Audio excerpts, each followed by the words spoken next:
Teacher Jas tak buka lagi hadiah semua yang murid bagi, tapi yang ni Teacher Jas terambil dulu.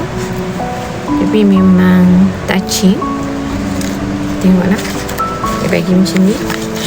Saya rasa pembaris ni yang dia guna tau. Lepas tu yang ni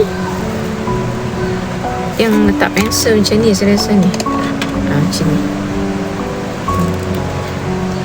Lepas tu dah terkoyak macam ni. Sebenarnya hadiah macam ni akan buat cikgu terharu tau, sebab saya kenal siapa pemilik hadiah ni dan saya tahu latar belakang budak ni, dan dia bukan macam anak-anak orang lain yang mana mak ayah boleh pergi kedai Eko beli hadiah ke, bukan. So dia cuba untuk nak bagi juga hadiah kat Teacher Jas.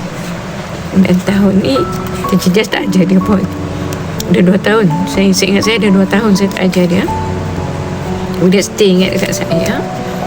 Dan saya faham apa yang sedang dia lalui dalam family dia adalah berat untuk dia. Walaupun dia budak jam 4, dia nampak ceria dalam kelas, tapi kisah hidup dia bukan saya je.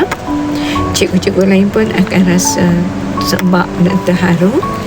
Semoga dia jadi seorang yang kuat satu hari nanti, InsyaAllah.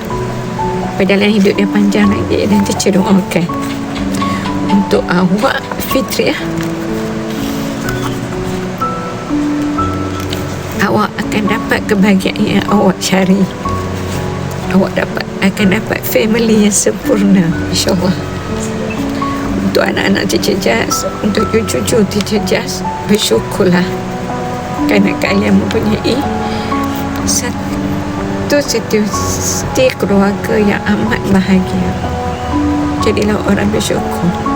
Banyak anak-anak murid mama, banyak anak-anak murid Tok Mak yang ada masalah keluarga yang sangat-sangat sedih. InsyaAllah. Thank you Fitri. Yang lain Teacher Jas tak buka lagi tau. Banyak lagi kat rumah. Terima kasih untuk semua anak murid Teacher Jas. Lagi 2 tahun nak pencen. Dan setiap kali hadiah Hari Guru buat Teacher Jas akan menangis. Sebab mana? Sebab hadiah macam ni akan buat Teacher Jas menangis.